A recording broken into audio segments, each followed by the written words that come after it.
bloody Marcus Shim's in the washing machine. Let's dive right into it. Hi and welcome to episode 4 of season 2 of Marcus Shim's. Today we're talking about the man who will bleed red and white for England. The man whose sideburns only rival The Rock from the 90s. The one, the only, Steve. Alright, let's dive right into this. Born... Fuck, I really have no idea. And we'll say England. I'm not sure what year, so we'll just do some maths and say his age is around. I reckon his age is around 30, late 30s, early 40s. So in the age bracket of like maybe 37 to 41. So in that like age bracket, like when you go select an age or something along those lines. Birthplace, England. I don't think it's the south of England. I think he'd probably be in the middle. So I'm not sure what's around the middle of England, but that centre part wouldn't go too high up in the north of England as well. Because I know there's accents and stuff like that as well. So I feel like he is in the middle of England. School years. This is a hard one.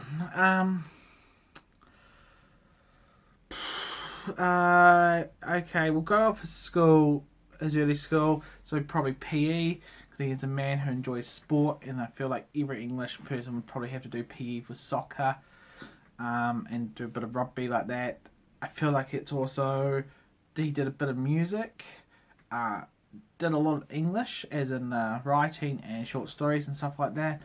I feel like he wasn't really passionate about like science and maths. I feel like he's more passionate about the English language and history, like classics, ancient Rome, ancient Greece, you know, and historical events that have happened. So I feel like he is probably like a history nerd, which is quite interesting. I don't think he's got much like a full hardcore degree, like a qualification. I feel like he might have some kind of small degree in maybe history or something along those lines. Something that's, you know, is helpful, but not, you know, you can't really have much of a job from it unless you want to like work in a museum or teach or do something like that. So yeah, so PE, history side, and probably has some kind of like maybe a BA or some, you know, like a, I don't know, BA, but you know, like a, no, because BA is like for arts, isn't it?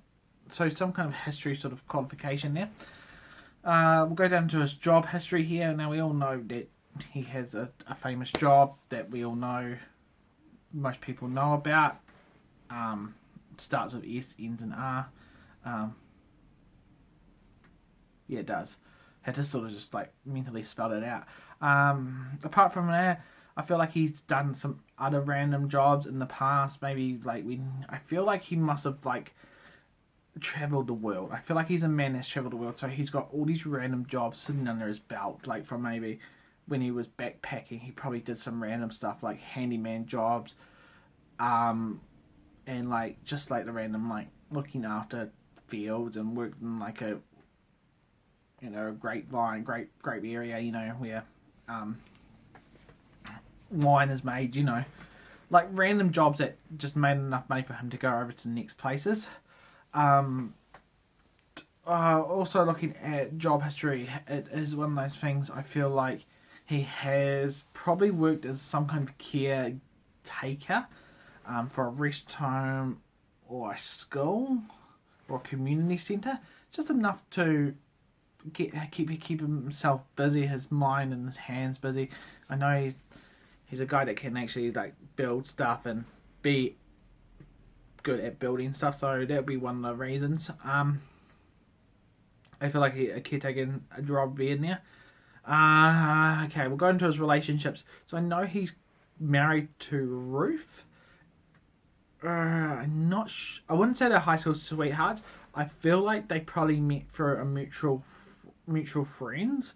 So Steve's friend knew Ruth's friend and they sort of got them together. Or they randomly met in a, like, just going out one time in town, and not in town, but like maybe a group of mates and and then another group of mates, and they sort of like maybe a festival, maybe like some kind of music festival that people have over in England. So I'm assuming they did meet in England, and then they probably moved to Christchurch. I feel like they did. They travelled around the world first before coming to New Zealand, Christchurch. Because I'm assuming she has. I think both of them have family in New Zealand. I'm 94, 3, definitely 70% sure that they have family in New Zealand now. So I know they have 2 kids, 2 boys, Chester and George. I think they're around 10 and 7. So they'll be, so they must be married. I reckon they've had their 20-year anniversary. So I feel like, 20. I reckon they've hit their 20-year. I think they've hit their 20-year anniversary, or they're about to, maybe a year or 2 off. So yeah, 2 boys, George and Chester, as I said. Alright, we'll dive straight into it. They're probably also, I'm assuming they were born in Christchurch, and they occasionally travel back to England for family reasons, but they're settled and made New Zealand, Christchurch their home. Alright, let's dive straight into his favourites. Here we go. This is going to be hard. Favourite movie? Fuck. My mind is going to, I'm not sure why, but Lock, Stock and Two Smoking Barrels, and also any movie with Simon Pegg in it. From Shaun of the Dead to Run Fat Boy Run to whatever else he's been in that I can't think of. No, the other 2 movies that made up that trilogy. I still think Shaun of the Dead's the best one out of that one anyway.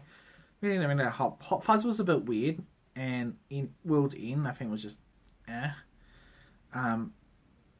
side note, that was a side rant.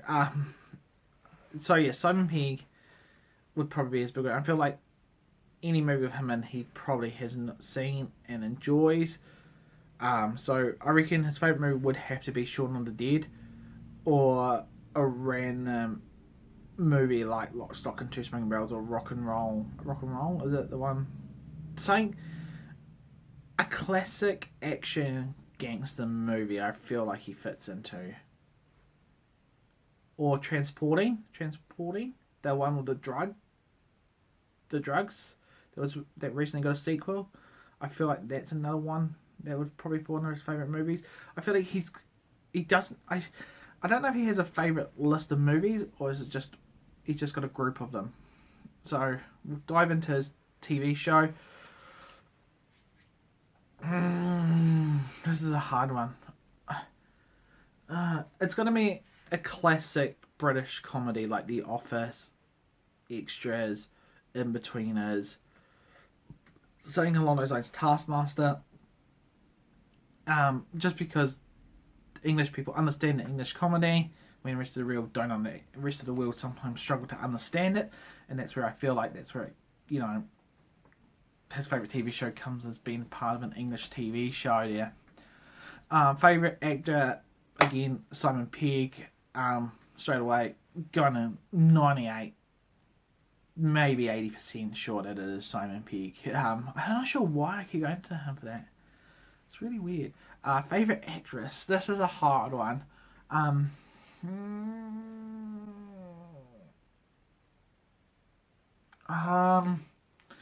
feel like it's... Okay, I'm going to say it's going to be one of those people that are quite popular, but people don't actually consider them being your favourites. So like Nicole Kidman, Amy Adams, you know, that old lady that everyone loves, Maggie Smith, you know, like the ones that are like, they're always in movies and you're like, oh shit, but you don't consider them being your favourite actress. So I feel like it'd be one of those people. I'm assuming it's Nicole Kidman. I'm not sure why I'm going to Nicole Kidman for him, even though like she's Australian, he's English. Like it's just I don't know. I don't know what it is. So we'll go Nicole Kidman. Color, fuck, I don't know. I feel like it would be some type of. I'm assuming it's green. I'm not 100% sure why. I feel like it'd be the green, like the green that's sort of like a grass, like a not too light, not too dark, just that, you know, that intense green. I'm not 100% sure why. Saying this, I'm assuming it is. Favourite drink. This is a man, straight away. Nail this on right here. Beer. Right? He'll be a person that knows his beer, and I reckon if you blindfold him, he'll be able to tell certain beers. This gives me an idea. We might come back to that later. Eh? Blindfold Steve. Get him to test some beers and see if he knows it. But I feel like he's a person that would know what beer is what. I feel like he's a person that knows how to pour a perfect Guinness so you have the rings when you drink it. I know he's a man, and I feel like he's a person that has insults for shitty beers. You know, like the ones where people are like, oh, this beer is like having sex with in a canoe. You know, it's so close to water and stuff like that. And it's got to be a top-notch beer that he likes, you know. None of this random New Zealand beer that people have, and like, it's got to be a cold, crisp beer for him that he knows the taste of and stuff. Not really sure where that chain of thought went. Anyway, so beer, simple, nailed it. And then under beer, a good cup of tea. Again, not being stereotyping, but yeah, he drinks tea. Favourite food, here we go. Ooh. Okay, I'm not stereotyping again. I feel like this is it.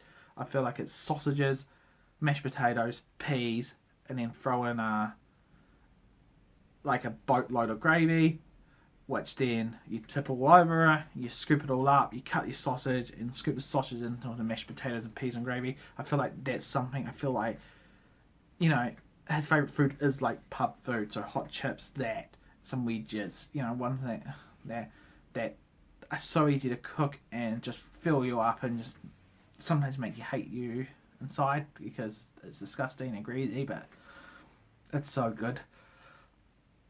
Favourite fast food, here we go. I really don't know.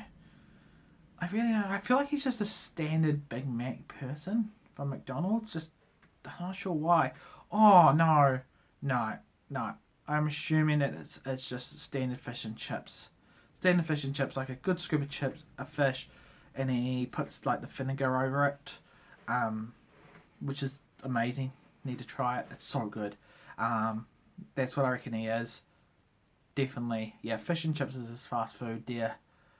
Alright. His questions that he sent in. Right, I'll chuck them down the bottom as well as I read them out. How do you assume I'll react to you doing a Mark assumes on me? Well, I just feel like you're just sitting there going, what the hell is this guy rambling on about? And why have I wasted like 10 minutes of my life watching this guy ramble on YouTube? And he's probably laughing going, what the hell was he thinking? Like, that's completely all wrong. His other question was, how nervous do you assume you'll be doing the Mark assumes? Oh, how nervous do you assume you'll be doing the Mark assumes on me? I feel like he's not nervous at all. It's just random questions. It's just me rambling at a camera for like 10 minutes on my thing, and then spending like an hour up editing, and then like 30 bloody minutes fighting with YouTube how to upload it and schedule it. Not nervous at all, Steve. Nothing nervous at all. Hidden talents. His other question. I'm assuming he's the person that can roll his tongue. Now, I know that's genetic and that people consider it a hidden talent. I feel like he's a person that could roll his tongue. I feel like his other hidden talent is he can juggle. I'm not sure why. I just feel like he's one of those people that can just pick up shit and just go boom, boom, boom, boom. And I'm assuming he can solve in a Rubik's Cube. And also, I feel like he's very good at juggling a soccer ball. Like, could go up to the hundreds just by, you know, kicking it with your feet like that. Not as good as, like, the professionals and like those crazy people that like can do it for like hours, but like just doing it like that. And I feel like he's also, his other hidden talent is, I feel like he's an in-closet sci-fi fan. I feel like he's got a lot of sci-fi knowledge that he doesn't let out. And I don't know why. I just don't know. He's just going to say that he's that person that was born... Well, I'm assuming he was born in that generation where sci-fi was massive. You know, you just had the start of Star Wars, Star Trek. You know, as he grew up, Doctor Who. You know, the stuff like that. So I feel like it is one of those things. And being in England, Doctor Who was a massive sci-fi thing. On top of that, you've got, you know, the Star Wars original saga and stuff like that. So I feel like he has that sci-fi knowledge, and I feel like he keeps it in there, but he's really excited to pass that knowledge over to his kids when they're older and understand the sci-fi lore. So there's another, well, not really hidden talent, but just saying I rambled on about. What is his favourite thing to do?